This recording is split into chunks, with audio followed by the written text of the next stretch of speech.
With physical practices ramping up intensity, Ohio State's spring game is set to be a battle.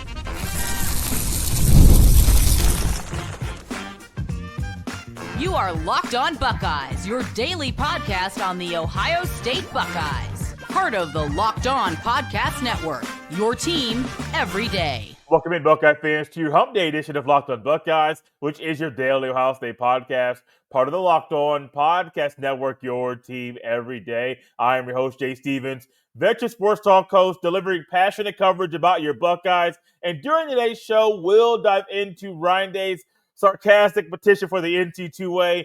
But first, Ryan Day's original plan was to take things a little bit slower during spring practice, with the Buckeyes' last game being on January 20th, and the Buckeyes playing 16 games last season. Ryan Day wanted to take a more calculated approach and not be super intense or super physical during the spring. Well, Ryan Day quickly realized we got to ramp this thing up. We got to get these guys more reps. And by getting the guys more reps and being more physical, that's going to help for the spring game scrimmage to be very intense, as guys are not just competing offense versus defense, they're also competing with other guys in that room to get more playing time. And that's going to be a moment for a lot of these guys out there to show everybody what they can do. And that spring game is going to be one we will be talking about for the next few months because of the physicality and because of how intense the players played. And I am looking forward to what's going to happen in a few days, where Ohio State's players, a lot of the players that will play on Saturday, didn't play a lot last year. And they're going to be the ones that are watching. Yeah, there's Julian Sain and Lincoln Kienholz and Tavian St. Clair, the top three quarterbacks. We're all going to watch them. But think about a guy like a Sam Williams-Dixon. Went to the portal, and no, it's not the right move for me. Let's go back to Ohio State. We're going to watch him a little bit. James Peoples and Donaldson, we're going to watch them too as well, kind of see who has the upper hand in the running back room. Think about the receivers. Yeah, Jeremiah Smith and Cardinal Tate and Brandon Ennis, they're probably going to be on a pitch count. But what about Marlon Graham or Bryson Rogers or Phil the Blake receiver or Quincy Porter or Phillip Bell?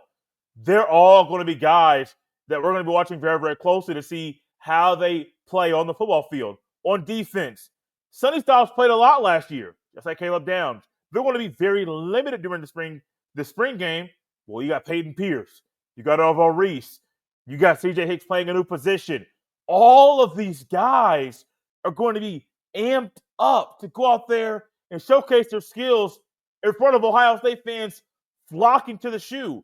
And I hope, my hope right now as I say this, is that Ohio State fans are taking advantage of Ryan Day announcing and giving clear-cut detail about what's going to happen in the spring game.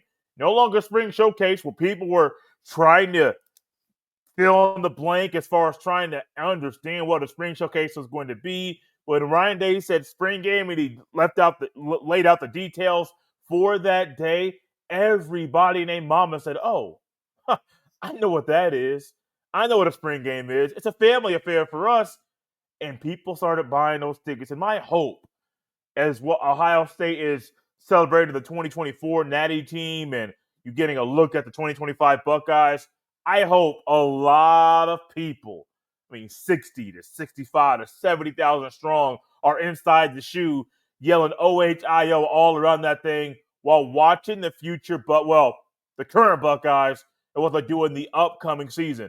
And for Ryan Day, this is a learning period for him. And I'm also very glad that he didn't stick with his original plan and realized ramping up the intensity and physicality during spring practice, it's huge. It's also a step in the right direction as Ryan Day is starting to push the right buttons with the coaching staff, with the players, with everything going on inside the Woody Hayes Athletic Center. Ryan Day is consistently pushing the right buttons. And when Ryan Day made a comment during a presser that, quote, "it's one of the most physical spring balls we've ever had," end quote, I don't think you would make that comment without thinking about the weight of what's about to come out of his mouth, the severity about just having a very physical spring in general is on the players, but also realizing you got a lot of young guys. I just talked about a couple of them, but think about the offensive line and the defensive line specifically.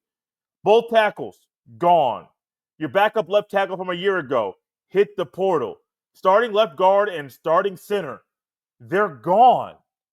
So you're losing 4 of your 5 original starting offensive linemen. Now, you were fortunate a year ago to have a lot of guys that were in backup roles to step up and play really good ball down the stretch, especially in the playoff. But right now, you got to get those guys on your line a lot of physical reps because the 5 that started in the Natty, that won't be the same 5. And some of those guys that started in the Natty may start in new positions in the fall. I mean, Austin Serville can play either guard spot or either tackle spot, and he can start at either one. And so as it sits right now, you probably want to have Ethan Ananwa at left tackle, just holds his black stripe as well. The Rice transfer at right tackle, that could be Austin Serville. So what does that leave you with? Tegra at right guard and Luke Montgomery at left guard. What if Ian Moore steps up and he takes that right tackle spot? Well, Austin Serville's a starter. To me, in my eyes, Austin Serville is a starter. So who is the odd man out? My guess is Tegra Shabola, because I still think he's out of position. I think he's better at guard. I think he has the length and will get the athleticism at tackle, but he's playing guard right now. So if he's playing guard still, if he's still playing guard, then someone's going to be left out. And I wouldn't advocate for a rotating guard situation in the upcoming season. Yes, that's a great way to keep a guy on the roster, but is that the best thing for the team? I don't think so. Yeah, it worked a year ago, but I am still in my head not fully bought into that happening once again. Think about the D-line. Talk about the physicality of spring practice and ramping up the intensity. Ohio State's going to have 4 defensive linemen drafted at the end of the month during the 2025 NFL Draft. Both ends, both D tackles. That's great. Now, the fortunate thing is when it comes to the next men up to be the next starting D lineman, you know who they are. They just haven't played a lot of football. So when you haven't played a lot of football, what do you need to do? Play more football. And when you're in the trenches, what do you have to do in practice? Be physical. Play after play after play, or rep after rep, whatever the case may be, you need to be more physical. And I'm glad, I am so glad Ryan Day has said, no, we're going to turn this thing up. We're going to crank this intensity, I won't say all the way up, but baby, it's nearing towards 100 right now because it needs to be. The Buckeyes want to win a national championship once again. That is the goal every single year. The Buckeyes have 3 goals. They're the same 3 goals every year, and they have not changed. Beat the team up north, win the conference, and win the Natty. That's it. Those are their 3 goals. That is what they preach inside the Woody Hayes Athletic Center. And when those are your goals, you need to be more physical than the opposition. You need to be smarter than the opposition. You need to be a better coaching staff than what's on the other sidelines. All of those things go into that. But when you're being a better coaching staff, it means you're pushing the right buttons in the offseason.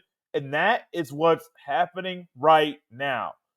These young men need the physical play in the spring. Because you know what? While Ryan Day was worried about injuries, and that was one of the big reasons why he was trying to not be as physical, because you need to save the body and all of that stuff.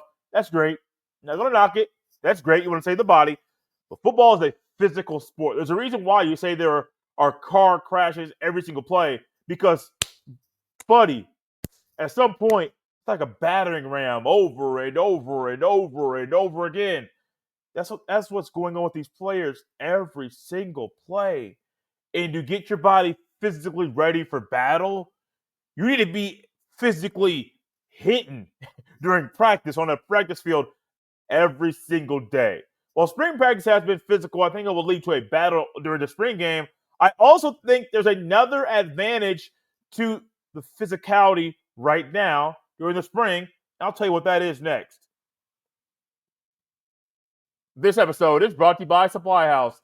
Get the supplies you need from the site made for the skilled trades.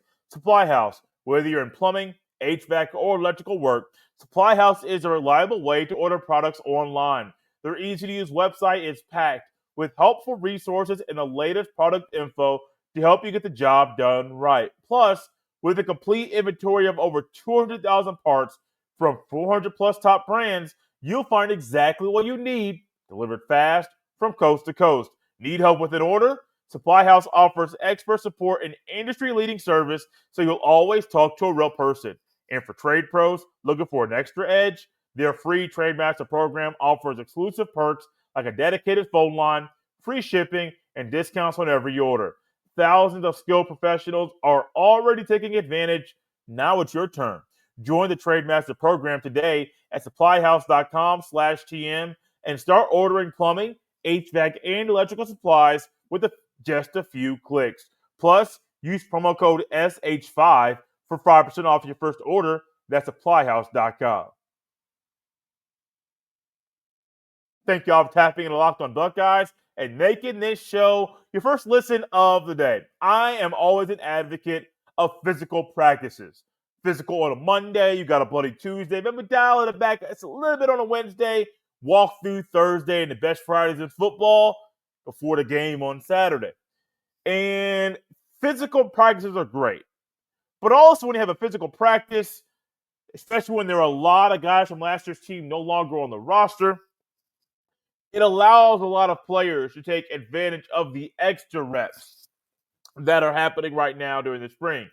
And I don't just want to say extra reps because of the numerical value to extra, but also the physical nature of these reps that they're getting that's another factor that these players are taking advantage of. It's also helping the coaches because the coaches are getting a better handle on what a young man can take on the field, what the physically can take, and also what he can handle with the coaching. Because Carlos Locklin, some may say he's an uncle that's always keeping you in check, cool. But he is that coach. It's not going to hold anything back. If you got an issue on the field, he's going to call you out for it. If you have a false step in a drill, he's going to blow that whistle, take it back to the front of the line, and do that thing over again. And Carlos Locklin is one of those coaches I love. I want a guy like that on my coaching staff if I am Ryan Day every single year. Just a no-nonsense kind of guy. And he came into Ohio State talking about something. He didn't want to coach no soft batch cookie, and I'm right there for him with that. Those are not the kind of players you want in your room. But he made another statement that sticks out in my head. I don't have the exact quote here right in front of me, but the thought behind the statement was talking about him keeping himself in shape because he's not going to ask anything of the young man in his room that he's not already doing himself. Now, of course, he's nearing 50 or he's over 50. He's not playing the football anymore, so he's not going that far. But you look at that young man, you could tell he'd be in that weight room. You could tell he pumps the iron. He might even be one of those guys that does the push-ups for breakfast. That's Carlos Locklin. And he physically looks like a running back's coach.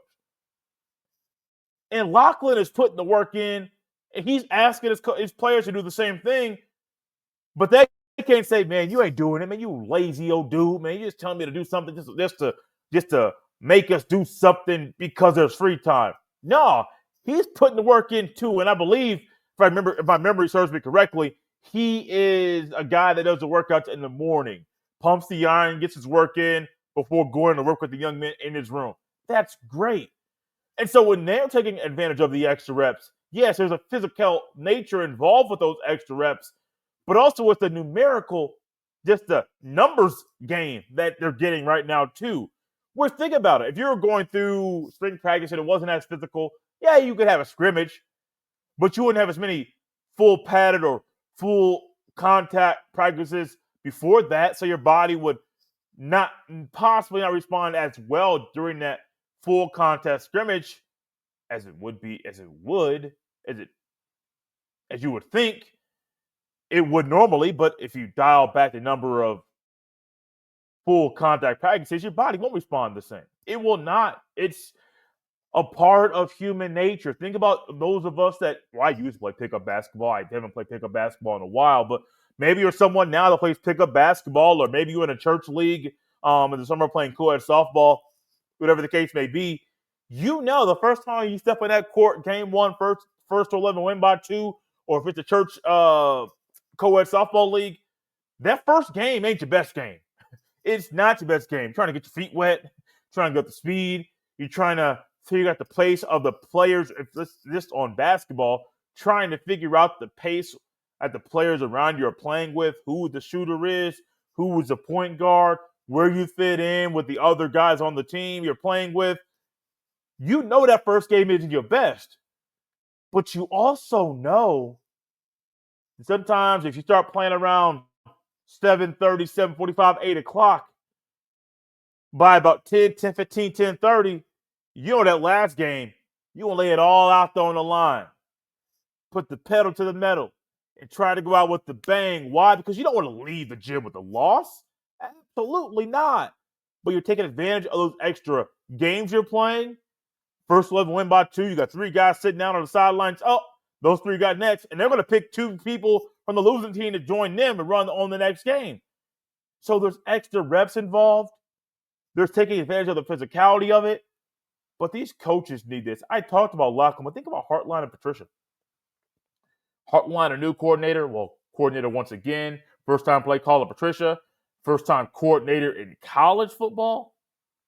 There were so many moments for these guys during the spring that when they're watching these players be physical, it's helping them get a better handle about how to handle the fall and how to handle week 1. Now, you don't want to look too far into week 1 yet. You know who Texas is, and maybe right now you're trying to scout Texas and have your tabs on all their spring practices and knowing the ins and outs of the roster and the depth chart and the 2 deep there, so you know who Arch Manning is throwing to and who the backups are there. You're trying to get a better handle on everything. And I hope right now, I'm going to say this now. I know it's April the 9th here on this Wednesday, and I don't care. Ohio State better start scouting Michigan if they're not right now. And I believe they are. But if they're not, they better start scouting Michigan. Because the one thing Ryan Day does not want to happen this year is to lose to Michigan for a 5th straight time. Yeah, you won the national championship last year. Your best team since 2019 was a year ago. And Ryan Day had possibly his worst coaching performance since he took over as the Buckeyes head coach. I'm not going to say yes, I'm not going to say no, but it's possibly the worst. I mean, the Missouri game plan against in the Cotton Bowl, that was up there. But this Ohio State team was better than that team that lost to Missouri. Also had their starting quarterback, didn't have guys going to the portal or guys injured. And what happened? Ohio State lost to a Michigan team that wasn't that good at all. I tried my best to talk myself into saying that was a decent football team. No, they were average. And average ain't good. So Ryan Day right now needs to make sure, while he's looking ahead to week 1, look ahead to game number 12 in the regular season to make sure you are properly prepared for that game. While the players are getting extra reps and taking advantage of all of the extra physical reps they're getting right now during the spring practice, Ryan Day must take advantage of every single second to make sure that nothing gets by him on that day when the Buckeyes take a trip to Ann Arbor to play the Wolverines. Because you know what would be horrible and what would be a conversation none of us want to have right here on the show, the everydayers know, you losing that game, that live postcast after that game is full of emotion. And it's not one that I want to relive again. However, Buckeyes can work now to win that game. I'm not calling winner or loser now. I am not. One, it's April. A lot of ball has not been played yet. Hadn't got to both team spring games yet, so I am not doing that. However, looking ahead to that day, let's just say Ohio State wins. It's going to be full of emotion. If it's the 5th year in a row, I'm not a guy that likes to throw things in the house or an apartment. I'll have a new house at that time. I'll be very careful with the walls. That'd be bad. That'd be so bad. What's not bad is the physical nature of the spring practice. The Buckeyes getting extra and more physical reps right now during the spring, which is helping develop the young guys, just everybody on the team. But also there's something else Ryan Day said during a recent presser, and it was a petition for the NCAA. I'll tell you what that is next.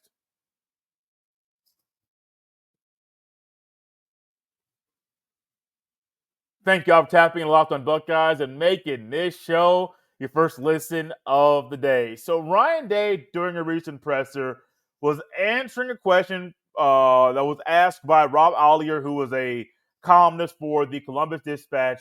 And great question, Rob. I've never met the man in person, been in the same room with him. But Rob, great question, talking about rinse and repeat, talking about has Ryan Day kind of been able to find the right formula for the team. And Ryan Day made a comment about some things, or one thing specifically that he would make a petition to the NCAA for. It was a sarcastic petition, but it just shows where Ryan Day's head is and how he views what's happening right now during the spring. His quote, "We need about 5 more weeks of spring football," end quote. And he went over it a little bit later, not word for word here, but saying we should probably petition to the NCAA for about 5 more weeks of spring. But he looked down, kind of smirked a little bit, and said, "I'm pretty sure we know how that's going to end." You're correct, Ryan Day. The NCAA is not going to grant you 5 more weeks of spring. That would also run into your recruiting, which would be a massive recruiting tool if you got 5 more weeks of spring rolling into the official visit season, but that's not going to happen. However, I think Ryan Day realizes the inexperience on the team. Remember, Ryan Day went into the spring with 3 categories of players: guys that have played a lot of football, guys that have played a little bit of football, and guys that have played no football. And we just looked at the quarterbacks in general and a lot of conversations and said, well, you got 2 quarterbacks that have played a little bit of football.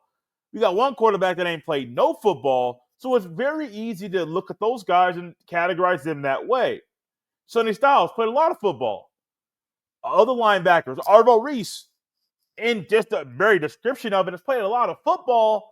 But for this context, he might be in to played a little bit of football, playing a whole lot more, getting more reps during the spring. Sonny Styles taking the back seat a little bit. Caleb Downs taking the back seat a little bit. We're going to have a lot of those guys that are not going to be full throttle during the spring game, but also those same guys haven't been full throttle during spring practice. But there's so many other guys that are taking advantage of this time on the field where it's just 15 practices. But Ryan Day, I think, has a great handle on the team right now, and he's pushing the right buttons. It's not rinse and repeat. No, great question. I love the wording of it and everything, Rob. But it's not rinse and repeat. It's find out what works with this team now and roll with that day after day after day. And the day that things need to be changed a little bit, you change them up and you alter those things day after day after day. And Ryan Day, when he speaks about wanting about 5 more weeks of spring, it's not just being on the practice field or wanting to not end a good thing. No, it's helping these young players develop. If we focus on the quarterbacks, we did a lot of that, especially this week. I'll focus a lot about the quarterbacks, the QB battle, the physical nature of those quarterbacks, the importance of every single throw, every single second, every second in the meeting room, all that stuff. But think about how they could develop and grow if there were 5 more weeks of spring. That would be huge. So it's not you and your boys going to a field and throwing around without a coach. No, it's one-on-one coaching on the field, allowing you to be with Ryan Day, Billy Fessler, Brian Hartline, Coach Key, and run them routes over and over and over again and get instant coaching from your coach about, nope, that's wrong. Here's how you fix it. That's wrong. Here's how you fix it. Oh, wait, that's what we like. Do that again. And you're getting that in real time. And 5 more weeks of spring, I don't think it's it's a negative in nature because you're talking about how inexperienced and not fully developed the players are on the team. Yes, that is true. However, I do think Ryan Day might do some things different during the fall because he's realizing these guys ain't played a lot of ball. He realized about a week and a half into spring practice, oh no, we need to be more physical. That's also looking into the future, realizing if we got to be more physical now, we might need to be more physical in fall camp, not only because you're playing Texas week 1, but also because you're playing Texas week 1. No matter if you're playing Texas, Minnesota, Notre Dame, Grambling State, Youngstown State, any state, it does not matter. You just got to find a way to get your team ready. Now, the one concern I have, I don't want to be negative, man. It's a hump day. It's an exciting day. We're halfway through the work week. We're right around the corner. You may watch spring football, or you may watch some basketball in your area. If there are some games going on, maybe you want to watch some local baseball, whatever the case may be, you're looking forward to that. Ryan Day looking forward to hoping to get more practice time. That could lead to some issues in the season. And I don't want to be negative. And while you're looking forward to activities this weekend, Easter's coming up right around the corner. Those are more yearly traditions families have or in ways they celebrate Easter. You look forward to that. You don't want to look forward to the Buckeyes not being the most physical team on the field in the fall. You don't want to look at the Buckeyes not understanding the assignment, just their specific assignment on a play call. You don't want to look forward to that. You don't want to look forward to Ryan Day talking in fall camp about, man, I don't know who the guys are going to be. Practically, they're neck and neck talking about the quarterbacks, but then through 2 weeks, through 3 weeks of fall camp, Ryan Day goes back to the Common Core Evan Brown thing and says he's going to roll the thing into the regular season. And while it worked because you got the right guy to be the starting quarterback who should have been a starting quarterback all along, I don't think in this situation it's the best thing because, one, you're not opening up against a cupcake. You're opening up against a Final Four team in last year's college football playoff. National semifinalists, not Final Four. It's a different sport. But what you're looking at is a coach that understands these guys aren't ready. We're fortunate there's a lot more time left between now and the start of the season, but he's trying to find ways to get everybody up to speed, to get players more developed right in front of us. What would you do if you're Ryan Day? You look up and down the roster. You got some depth at some spots on the O-line, but overall O-line depth not there. Running back room, got a lot of talent, not a lot of experience. Okay, how do you handle that? Quarterbacks, really talented quarterbacks, no experience. How do you handle that? Receivers, best receiver in the country, probably the best of all receiving rooms. Look at the first five, probably the best group of five in the country in the receiving room. D-line, inexperienced, but there's some dogs. Linebacker, Sonny Styles is really good. And I think Peyton Pierce going to be one of them dudes. Got a lot of guys that can do some good stuff. The only way to get them better before week one is to allow them to play more ball. That's it. When you play pickup basketball, how do you get better in game 2, game 3, game 4? Well, you figure out what worked in game number 1 and roll with it. If something didn't work, change it up. If you're playing softball in a church league and it's a co-ed softball team, what are you going to try and do? Figure out the weak spots. Figure out your strengths, but also figure out the weak spots. Also, run a little bit. Warm up a little bit. I mean, that's one of the easiest ways to get ready for battle and in a spring game, battle or practice or game, whatever the case may be. Warm up. I mean, warming up is very elementary, but it definitely helps you be sharper on that first play. But what do you have to do? Move a little bit. Use your brain a little bit. Read and react a little bit. You have to do certain things over and over and over to get yourself ready for battle by doing stuff. Ryan Day's sarcastic petition to allow Ohio State or request 5 more weeks of spring. It's a great indicator about where Ohio State currently is. I don't think it's a great indicator about where Ohio State will be in the future. But currently, these guys need more reps. They're young, they're inexperienced at a lot of positions, but that doesn't mean they're not talented and that they won't put the work in to be all they can be week 1 against Texas. Yeah, knowing where the team is right now is great, but also realizing it's probably not where they're going to be in the fall. That's great too. Thank y'all for tapping Locked On Buckeyes and making this show your first listen today. For your second listen, check out the Locked On NFL Draft with Damian Parson and Keith Sanchez as your favorite collegiate players get ready for the next level. Get the latest draft rankings, rumors, and news every day. Find Locked On Buckeyes and Locked On NFL Draft on the YouTube or wherever you listen to podcasts. You can follow me on any social media platform at jstevens07. Send every email to jstevens317@gmail.com. It's been Locked On Buckeyes right here on the Hump Day. We'll see you next time.